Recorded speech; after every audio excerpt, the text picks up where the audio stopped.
Hi everyone, my name is Matthew Griffin, better known as the Fanatical Futurist. I'm the CEO and founder of the 311 Institute and the World Futures Forum, and it's a pleasure to be with you today, albeit virtually, which is kind of the way that we're doing things now. And for this particular presentation, this is probably quite appropriate as we look forward to the increasingly digital age. Now, as a futurist, my purview is the next 5, 10, 20, 30, 40, 50 years. I track hundreds of different technologies across every single sector. I work with governments, I work with multinationals, and I work with a lot of the brands that you're actually using now, right now. So during this presentation, this is sort of actually quite a passionate topic of mine. I'm going to be discussing basically this: fintechs, enablers or disruptors, good or bad. And you'll see what I mean by that latter statement in a little bit. So when we have a look at the future, the one thing that we all have to get on board with is that speed matters. And the reason why this is important is because today, the rate of change is accelerating and it's becoming incredibly fast. So for example, we now have 3.5 billion people around the planet connected. Those people, because they are connected, have almost instant access to almost any and every digital product or service that you or I create. And as a consequence, when we have a look at the rate of change, if you step back to the sort of 1900s, it would have taken typically about 75 years, 50 to 75 years to disrupt a global industry. However, as we saw with Pokemon Go was adopted by 50 million people within the space of a couple of weeks. Call of Duty was adopted by 100 million people in 6 days. But when it comes to the financial services industry, we can do a lot better than that. We can disrupt the global financial services industry and the state's control of money and the general banking and payment system within a day. And if you doubt me, have any of you heard of Libra? So Libra was released by Facebook in June 2019. It was a cryptocurrency made up of a variety of different fiat currencies and everything else. Now, to quote the regulators and the chairman of the People's Bank of China, the chairman of the European Central Bank, the Bank of England, and the US Federal Reserve, Libra could have changed the state's control of money overnight. It could have changed the global financial services industry overnight. And from Facebook's perspective, it could have actually given them outweighed control over foreign exchange rates because of that basket of currencies. Now, in this particular case, we have a company, a tech giant that creates a digital product, a cryptocurrency in this particular case. They could have pushed it live at 9 a.m. if the regulators had let them. By midday, they could have had 100, 2, 3, 4, 500 million people using it. By the end of the day, they could have actually had 3.2 billion people using it if they all adopted it. And as the regulators said at the time, they said, we didn't really have a problem with the concept of Libra. What we actually had a problem with was Facebook, the company itself, and our ability to trust them, etc., etc., etc. So we are already living in an age where you can disrupt a global industry, an established global industry, in a day. And this speed's getting faster. And fintechs, for example, are able to tap into this speed, as are most digital organizations.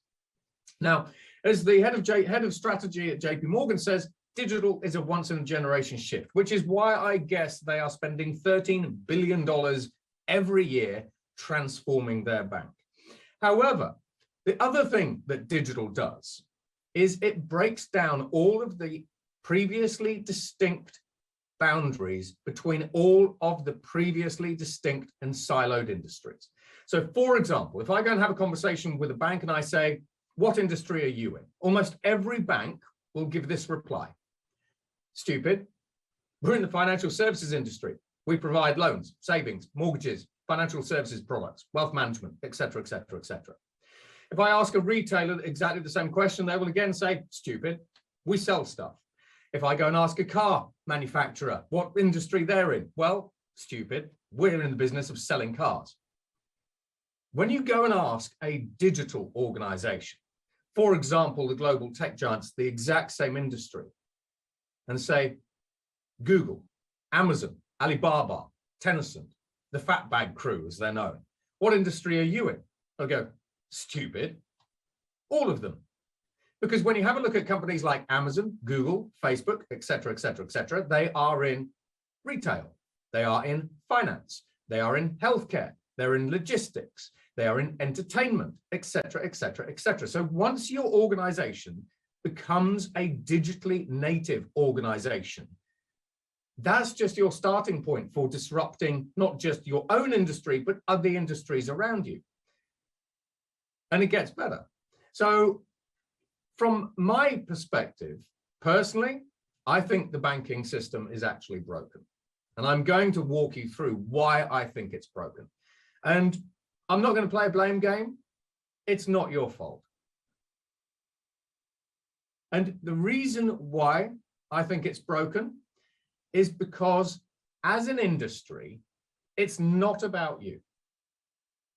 It's about your customers. Now, how many of you have got bank accounts? All of you? Great. How many of your banks are actually giving you a good return on your investments?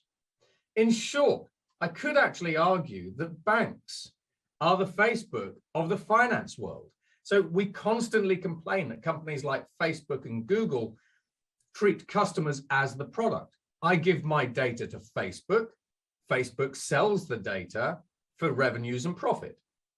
In the banking industry's case, I give my money to the banking industry, and the banks then loan my money out for revenues and profit, while giving me an incredibly small slice of that. If you have a look at interest rates around the world, typically we're in a situation where we are lucky if we are being paid 0.5% return on our savings. So you have my money, but I'm lucky if I get a couple of pounds back in interest at the end of the year. It doesn't seem fair. In addition to that, as banks, you'll then be loaning out my money at anywhere between 25 to, in some cases, 2,000% compound interest, which is crazy.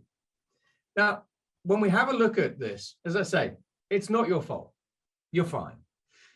We can blame the Medicis. So in the sort of 1300s and 1400s, basically we saw Bank One. So Bank One basically was the Medici bank. And the Medici family thought, well, there must be a way that we can bring all of this money together, keep it in a safe place for customers. Yeah. So that was really the first bank. As part of their evolution, the Medici bank then thought, well, if we actually have all of this money in our vault, maybe we could actually loan it out. And this is where ostensibly the modern loan system came from. And so I would give the Medici bank my money. They would keep it safe. That was their value to me as a customer. And then they would loan that money out, and that's where they'd make their revenues and profit. We then sort of in the 1960s moved into Bank Two, basically with check processing, basically on the west coast of California with organizations like Citigroup. And we entered the mainframe era, basically with IBM mainframes like Irma, the first check processing system. Then in the sort of 1980s, basically we saw Bank Three, self-service. So no, I no longer have to actually go to the bank to get my money out. I can go to the hole in the wall. However, the business model of banking is still broken because you're keeping my money, so you're keeping it safe. That's a value, and that is a service, and I'll maybe pay a premium for that. However, I'm still really not getting much back from that money. Now, when we start having a look forward, basically to Bank Four, increasingly Bank Four, hardly any surprises, is automated. It's autonomous. That is different from automated. An automated system is something that just does A, B, C, D based on a set of rules that if this, then that. Autonomous systems are capable of making their own decisions. So they will then autonomously decide whether we take your money and invest it in this or in this, based on all the different risk criteria and information they see at the time. So these are artificial intelligence systems. They're machine learning, they're increasingly deep learning, and deep learning gives the financial services regulators a massive headache because deep learning artificial intelligences are essentially a black box, which is where we then get into conversations, later conversations about explainable artificial intelligence. Yeah, why did your thing invest in that thing? They're also digital, no surprise there. They are frictionless. Now, when I say frictionless, this is where we can bake in a lot of automation into the customer experience and the UI, and the system just looks after our money for us. And at the end of the day, that system, hopefully, if we can fix the business banking model, just says, by the way, I made you loads of money. Now, they're also hyper-personal because they can take huge amounts of information from me, both online and offline, which is a privacy conversation. And they can really start figuring out my risk profile based on my behaviors, my habits, basically maybe even what my aspirations are, and they can kind of predict and adapt accordingly. Now, when we start having a look at this future, by the admission, basically Barclays, Bank of England, basically Citigroup, Deutsche, HSBC, they say that in the next sort of 5 to, not really 10, but sort of 5 to 8 years, over 50% of all banking jobs will be automated. We've already seen this with organizations like Goldman Sachs. So equities traders basically are pretty much fully automated. Basically, we are seeing, actually, well, I'll leave that one to a little bit later, but we're seeing a variety of, should we say, financial consultants, basically, and advisors actually being automated as well. And I'm going to introduce you to mine. Now, when we have a look at the business model of banking, when you go and do surveys and you have conversations basically with younger generations, and this is highly relevant basically when you think about the future of your own banks and your own products and services, as well as your own marketing and communication strategies. Depending on the country that you're in, 54 to 94% of younger generations oppose traditional capitalism. Now, traditional capitalism is kind of based on the ethos of profit for profit's sake at the expense of everything else. Traditional capitalism is increasingly being blamed for treating workers as commodities, for the raping and pillaging basically of the natural environment, for pollution, for the polarization of society, the increasing wealth gaps, and so on and so forth. Traditional capitalism, which kind of comes from that Medici era or even sort of before, is increasingly not the model that younger generations want to embrace. So, for example, when we actually have a look at the concept of ethical capitalism, where we talk about things like the mutuality of financing, how are you promoting your products and services, or how are you communicating with your customers to say, by the way, okay, we have your money, but we're doing good things with it? My banks do none of that. And I work with some of the world's largest banks. As far as I'm concerned, I give them my money. It goes into a black hole. They send me a bank statement. They don't even give me a thank you. Thanks, you know who you are. So, as we said earlier, once you become a digital organization, embrace the multi-sided platform model. You're a bank today, you can provide insurance services tomorrow, you can provide transportation services, you can sell stuff, you can sell holidays. Once you're a digital organization, you can go into any market with impunity, just like the tech giants. And these are the markets that the fintechs are actually primed to move into. Now, when we actually have a look at the incumbents within the banking industry, let's say, for example, we take the world's top 400 banks by revenue, and again, you know who you are. Let's talk about defending the castle. So a fintech camped on your lawn. Now, when we sort of step back about 5 to 10 years ago, most incumbents would have these reactions. A fintech has camped on my lawn. They do something that I do in new ways. Do I kill them? Do I partner with them? Or do I buy them? However, I call this the 7 stages of grief. Now, from an incumbent's perspective, you've got a fintech or a couple of fintechs now on your front lawn. This is generally the response. And this isn't just the response of disruptors coming into the financial services industry, this is the exact same response that we see exhibited with every single industry on earth. Fintechs camped on your lawn. Everyone's telling you that they are the new hot thing. They are going to disrupt you. As an incumbent, you reply, disruption's overstated. Long live the status quo. Then you mock them because you look at them, you go, they stand no chance. We're a big brand. We're highly capitalized. And as one bank said to me a little while ago, we have 25 million mobile users. At which point, Facebook then got an e-commerce license or an e-money license. And from Facebook's perspective, with their 3.2 billion users, do you really think that Facebook care, basically, that they just rolled over your 25 million users and didn't even notice that they ran over your business?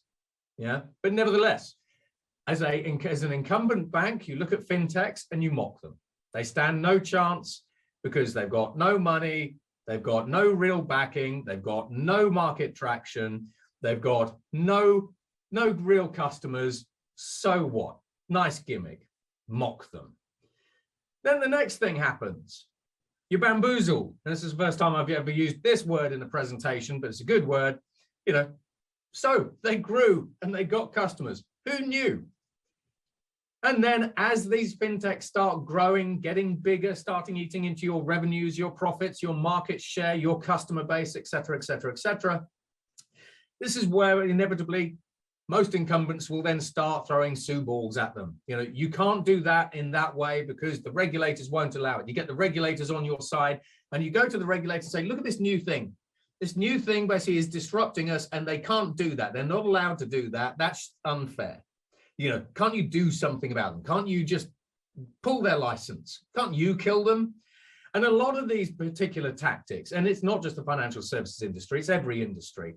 Some of these tactics are to simply slow those new startups and those new entrants down, which then gives you time to react, think of a strategy and implement a strategy, bearing in mind that with the large majority of big incumbent banks, it can take years for them to spin on that dime.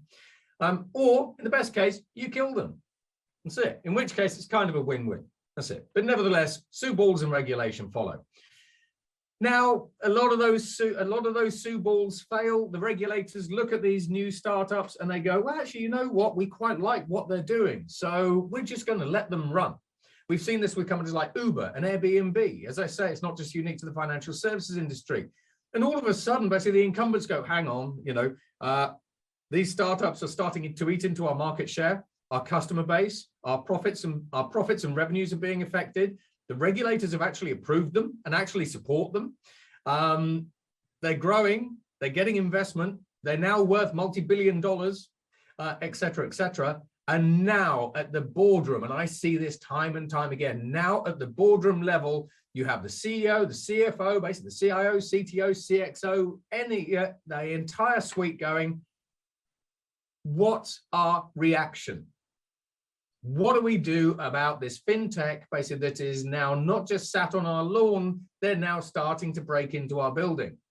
So this is where companies like Santander, for example, and Barclays suddenly went, whoa, what we're going to do is we're suddenly going to invest in innovation accelerators, like Startup Boot Camp, like Techstars. We're going to have a war chest. We're going to put together 100 million euros and we're going to use that to fund new innovation. We're going to start looking at our own culture. You know, are we fast enough? Because we're a lot of people who wear suits. And frankly, when it comes to change, disruption, innovation, and everything else, we aren't really sure where to start. And frankly, it all makes us rather uncomfortable. So they have this panic and this sense of urgency setting in. And if you have a look at the news headlines across the years, you'll see this with almost every single bank and also every single incumbent in every other industry. So now basically you've got £100 million to invest in innovation, R&D. You're working with ecosystems, cohorts, and accelerator communities to try to find the new thing that you can tie into. Then we get to this question: do I partner with these startups and these people who are trying to camp on my lawn? Do I take equity? Do I now go to them and rather than saying, I'm sorry I tried to kill you and sue you, would you like to partner? And maybe when we partner, we could send you an RFI and an RFP and we could become your customer. We love you, really. Yeah, it's cute. Or as we sort of see with Visa and MasterCard and all these other organizations, eventually you move from partner to buy. And again, buy gives you a couple of options because you can do an acqui-hire. You can integrate that new startup's products into your own legacy system, and you can then start selling that, or you can kill it. And actually, we do see a number of people buying companies to kill them. And the cycle continues. Then another fintech lands on your lawn, and we repeat. However, back to the question that's at hand: fintechs, disruptor or enabler? Now, when you actually have a look at this, now, if you remember, I said that younger generations basically are increasingly opposed to the idea of traditional capitalism, and they prefer more ethical capitalist models. 73% of millennials say that they would actually bank with organizations like Apple, Google, and Nike. Nike don't even have a financial services product. But again, it kind of comes back to that sort of situation where, yeah, I don't like banks. What are they doing for the environment? What are they doing for me? What are they doing for the community, et cetera, et cetera, et cetera, which is a marketing problem, but also a product and services problem and an industry perception problem generally. In addition to that, when we actually have a look at some of the other metrics here, 57% of people are really worried that their data is going to be compromised or their bank accounts are going to be compromised. When we have a look at platforms like Venmo, when was the last time that anything that your bank did got turned into a verb? So we talk about, hey, can you just Venmo me the money? And then in addition to that, when we actually have a look at millennials, 50% of millennials, easy for me to say, 50% of millennials say that they intend to switch banks in the next 12 months, which then leads us to the question, how many of them actually do? And 18% of them do. However, we also see 71% of millennials saying they would actually rather go to the dentist than talk to their bank. What does that tell you about your customer base? Or the value proposition that you have, or your marketing capabilities? Come and talk to the bank. No, thanks. I'd rather go and have a chat with the dentist. That's it. Now, when we have a look at robo-wealth advisors, for example, 14%, this is a survey from HSBC, this isn't even some random survey, 14% of customers would trust a robot to do open heart surgery on them. But from a fintech perspective, because this is more the domain of fintechs, admittedly, than incumbents, only 11% of people will actually trust an artificial intelligence wealth advisor. So when we start having a look, for example, at the automation of advisory, we've still got a big culture gap. And that's actually quite good for incumbents because it gives you some time to react. Now, when we actually have a look at fintechs basically versus incumbents, frankly, fintechs have got a really, really pretty interface. It's quite frictionless. It's on my mobile. It's relatively easy to understand. It can show me what I've been doing with my money and all those sorts of things. I love my fintech user interface, but it's still the same broken business model, because when you have a look at Starling, when you have a look at Monzo, when you have a look at all of these different organizations, all of these fintechs have exactly the same business model basically as the Medici banks, where they say, customers, use us because we love you. They have different messaging. Secondly, give us your money and we will provide you with this beautiful, elegant interface that the incumbent banks won't or can't. But once we have your money, we'll give you a measly return on that money. You're welcome. And we will then, like the Medici Bank and like all of the other incumbents, we will then take the money that you've graciously given us because you are the product, and we will loan that out at 25% compound. banks. So fintechs are just the same as incumbents, but they've got a really nice interface. And of course, fintechs basically will come to me and go, we don't just do that. And I know that, but when you really bake it down, it is the same business model. Come and try and deny it. We can have that conversation in a bit when in our Q&A. However, look at this. So this is sort of pandemic data. During the pandemic, 64% of all new bank accounts were opened with fintechs. 29% of the people who opened bank accounts, all the bank accounts, deposited $100 or more into a fintech bank account. The cost for those fintechs to open that bank account, by their own admission, this is sort of this is like data from Monzo, for example, was basically zero. But in addition to that, from a fintech perspective, the cost of managing that account over the course of a year was $25. Now look at the incumbents. 36% of new accounts were opened with incumbents. 71% of people who opened bank accounts deposited more than $100 with an incumbent. But from an incumbent perspective, it typically costs them about $150 to open a bank account, and it costs anywhere between $250 to $450 a year to manage that bank account. So on these numbers, fintechs win, but the story isn't quite as straightforward as that. So as I've mentioned, fintechs are convenient. They have a lovely, lovely user interface, very nicely designed by the world's best UI designers who've been taking different colors and swatches and everything else and really thinking about that design. However, a lot of fintechs still lack scale, which is actually why we saw a lot of people moving back to incumbents, because incumbents were highly capitalized, whereas fintechs were in danger in some cases of actually running out of money. That's a conversation for a different time, and you can obviously go and search that up for yourself. Now, fintechs are starting to do some interesting things. I mean, they've always been doing interesting things, but they're also doing some other interesting things as well. So for example, as a fintech, you would go to the regulator and say, I want a license. And the regulators will say, well, it's going to take you about a year to 2 years to get that license, and it's going to cost you about $1 million. We now have fintechs in the UK that let other fintechs access global banking with just 5 lines of code.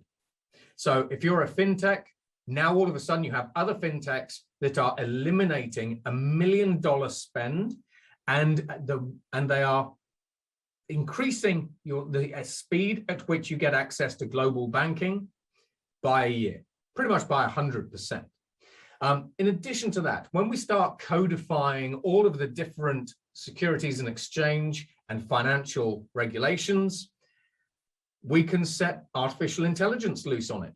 So in the UK's case, we are using some of the tricks from the fintech world to codify regulations and then get artificial intelligence to monitor and enforce those regulations, which then means that organizations like the FCA are increasingly thinking of becoming a robo-regulator, which is kind of speak basically for an automated and autonomous regulator, albeit in that fintech space. So we have some interesting things coming down the line.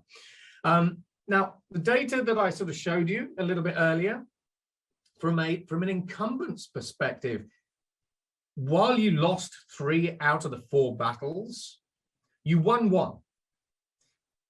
Over 70% of people who opened a bank account during COVID deposited $100 or more with an incumbent bank, with a traditional player, which means that you still have customers' trust when it comes to keeping money safe. Having their trust when it relates to them believing that you are acting in their own interests and actually doing good for the customer, that's a different set of metrics. But what that particular figure demonstrated was that banks have people's trust when it comes to, I have a load of money, I'm going to give it to you to put in your bank vault. your digital bank vault, obviously, because Medici bank vaults don't really exist any longer unless you're in the US. Now, fintechs are also built differently, and this is their advantage. They have artificial intelligence baked into them. They are automated, they are cloud, they are DevOps by design, they're digital by design. That's it. Whereas the vast majority of incumbents basically are analog, they're legacy, they're manual and on-prem. So if you go and have a conversation with a large incumbent and say, what's your biggest ICT challenge? They will say, well, if we see a new market opportunity, our ICT stack won't let us move into it and take advantage of it for about a year because it takes so long for us to swing. We're not particularly agile or flexible. In addition to that, the vast majority of the larger banks, in some cases, I mean, I know quite a number that actually have over $1 billion worth of legacy infrastructure, things like AS400 mainframes and everything else. Do you really think that when a fintech went out to bat and they sat down and they said, so we're going to build a new bank, what do we think we need? I think we need a giant mainframe. They do things differently. Everything is digital and cloud, basically. It's all plug and play. We plug this thing into this thing, into this thing, and this thing. And then if we don't like this thing, we pull that out, we swap it in basically for another thing, another product, another service, another supplier, whatever it happens to be. However, incumbent banks are actually learning. So this is very much a case of, can we teach an old dog new tricks? Well, absolutely. So for example, when we have a look at JP Morgan, but Goldman Sachs basically here as well, we see other incumbents around the place. I'm a big giant bank. Now, if I want to compete with the fintechs in this modern new world, it's going to take me years to transform my legacy infrastructure. You know, it's a 3 to 5 year job in some cases. And frankly, the markets are moving a lot faster than I can. So as an incumbent bank, you're then left with this kind of choice. Well, if it takes me a very long time to transform my business operations, my ICT stack, and all these kinds of other things, how can I really leverage new technologies to take advantage of new markets in a similar way, basically, to the disruptors, the fintechs do? How do I take a card out of their book? Well, in JP Morgan's case, for example, they start almost from scratch. They create a digital bank that is digital from the ground up. And then they have hooks, basically, from their digital bank, which they're launching in the UK this year, back into the giant bank. But ostensibly, the digital bank lets them go and attack the fintechs and disruptors and in their own ballpark, on their own lawn, while giving companies like JP Morgan the time to transform, adapt, and react. Today, we're all being disrupted. And I'm not just talking about by digital humans like myself with our conversational artificial intelligence, state-of-the-art high-def rendering, and neural networks for brains. Now, I did say that big incumbent banks basically are learning. So this is Anna. Anna is my own digital employee. She's a digital human. Increasingly, these digital humans have neural network brains that allow people to talk to them using natural language, ask them questions, and then these digital humans can come back using natural language and say, this was your question, this is the answer, or I've done that for you. Now, I said incumbents were learning and taking a leaf out of the playbook of fintechs. This is Korra. Korra is a digital human that is being used by NatWest, and Korra is managing banking and account inquiries, loans, payments, mortgage advice, and even travel advice. A traditional banking incumbent would never have thought of using a digital human as part of their customer service mix or customer support mix. In addition to that, organizations like JP Morgan are starting to use robo-lawyers. So again, this is another playbook, but this isn't out of a fintech playbook. This is out of a law tech playbook. Remember, there's lots of interesting things going in the adjacent industries around you. Do you know what they are? Do you have a point of view? Do you know how you could use them or leverage them for your own disruptive ends? In JP Morgan's case, they recently used an artificial intelligent lawyer to reduce the amount of legal work that they had to do by 465,000 hours. They are taking a page out of the digital playbook the exponential technology playbook, and the startup playbook. And it's working well for them.